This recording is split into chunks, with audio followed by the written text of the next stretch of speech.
তাদের সঙ্গে আমাদের তো কোনো সম্পর্ক নেই। ব্রাহ্মণ কেন আপনাকে শাপ দিয়েছিলেন? তখন আমি তৃণ নির্মিত একটি সর্প দিয়ে তাকে ভয় দেখাই। বীর্যহীন সর্পে পরিণত হবে তুমি। যথা বীর্য স্ত্বা সর্প কৃতয়ং মদ্বিভীষয়া।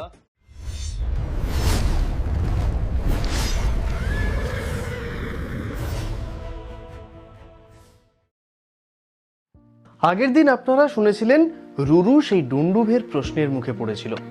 আজকে বলবো রুরু তার উত্তরে কি বললেন। তাহলে সরাসরি গল্পে ঢুকি, চলুন। রুরু তখন সেই সর্পটিকে পূর্বের ঘটনা বর্ণনা করে বললেন, আমি প্রতিজ্ঞা করেছি সাপ দেখলেই আমি তাকে হত্যা করব। ডুন্ডুভ বললেন, যারা দংশন করে তারা তো স্বতন্ত্র প্রজাতি, তাদের সঙ্গে আমাদের তো কোনো সম্পর্ক নেই, আমরা কখনো হিংসা করি না। এভাবে নিরপরাধ সর্প হত্যা করা আপনার উচিত নয়। ডুন্ডুভান হি গন্ধেন ন তং হিংসিতুমর্হসি। আপনি ধার্মিক হয়ে এমন কার্য করবেন না। রুরু তখন একটু দয়া পরবশ হয়ে জিজ্ঞাসা করলেন, আপনি কে? কি কারণে সর্পজনী প্রাপ্ত হয়েছেন? ডুন্ডুভ বললেন, আমি পূর্বে সহস্রপাদ নামা মুনি ছিলাম, ব্রহ্ম শাপগ্রস্ত হয়ে সর্পজনী প্রাপ্ত হয়েছি। রুরু জিজ্ঞাসা করলেন, ব্রাহ্মণ কেন আপনাকে শাপ দিয়েছিলেন, আর কতদিন আপনাকে এই শরীর ধারণ করতে হবে? আমি সবিস্তারে শুনতে চাই। ডুন্ডুভ তখন তার ইতিহাস রুরুকে বলতে শুরু করলেন। ছেলেবেলায় আমার এক তপবীর্য সম্পন্ন এবং সত্যবাদী বন্ধু ছিল, তার নাম খগম। তিনি একদিন অগ্নিহোত্র যজ্ঞে অত্যন্ত নিমগ্ন।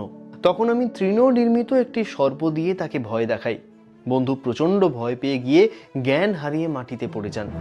কিন্তু কিছুক্ষণ পরেই জ্ঞান ফিরে আসে এবং প্রচন্ড রেগে আমাকে অভিশাপ দেন, যথা বীর্য স্ত্বা সর্প কৃতয়ং মদ্বিভীষয়া তথা বীর্য ভুজঙ্গস্তং মম শাপাদ ভবিষ্যসি। অর্থাৎ, তুমি যেরকম বীর্যহীন সর্প দেখিয়ে আমায় ভয় দেখিয়েছ, ঠিক তেমনি বীর্যহীন সর্পে পরিণত হবে তুমি। আমি বন্ধু খগমের তপস্যার শক্তি সম্বন্ধে অবহিত ছিলাম। আমি উদ্বিগ্ন হয়ে সঙ্গে সঙ্গে হাত জোড় করে বললাম, সখেতি হসতেদং তে নর্মার্থং বৈ কৃতং মায়া। অর্থাৎ, তুমি আমার সখা মনে করিয়া পরিহাস ও কৌতুক করিবার জন্যই এই কাজ করিয়াছি। আমাকে ক্ষমা করে এই শাপ থেকে মুক্ত করো। ক্ষন্তুমর্হসি তে ব্রহ্মণ শাপয়ং বিনিবর্ততাম। খগম তখন আমাকে ব্যাকুল দেখে দীর্ঘশ্বাস ফেলে বললেন, আমার বাক্য মিথ্যা হয় না, কিন্তু রুরু নামে মহাত্মা প্রমতির এক পরম পবিত্র পুত্র জন্মাবে, তার দর্শন মাত্র তুমি শাপ মুক্ত হবে। তারপর বললেন, সত্বং রুরু রীতি খ্যাত প্রমতেরাত্মজোপিচ।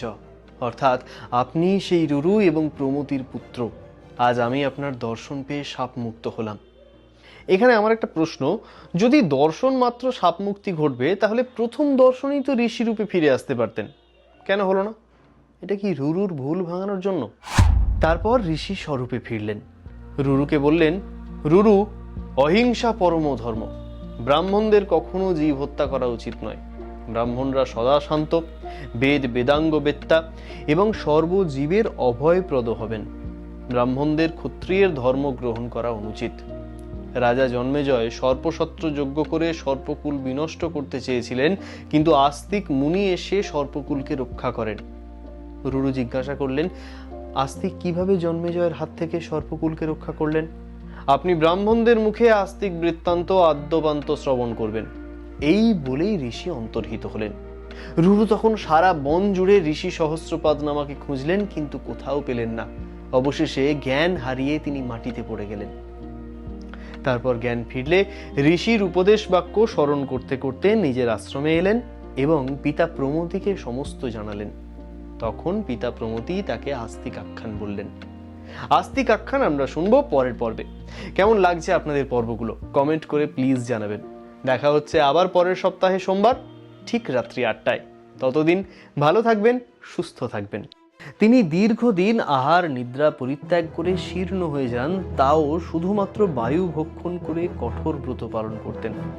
এই জরৎকারু মুনি একদিন ভ্রমণ করতে করতে কিছু মানুষকে নিচের দিকে মাথা করে ঝুলতে দেখেন। জরৎকারু জিজ্ঞাসা করলেন, আপনারা এরকম নিচের দিকে মাথা করে ঝুলে আছেন কেন? তারা বললেন, যাযাবরা নাম বয়ম মৃষয় সংসিতব্রতা।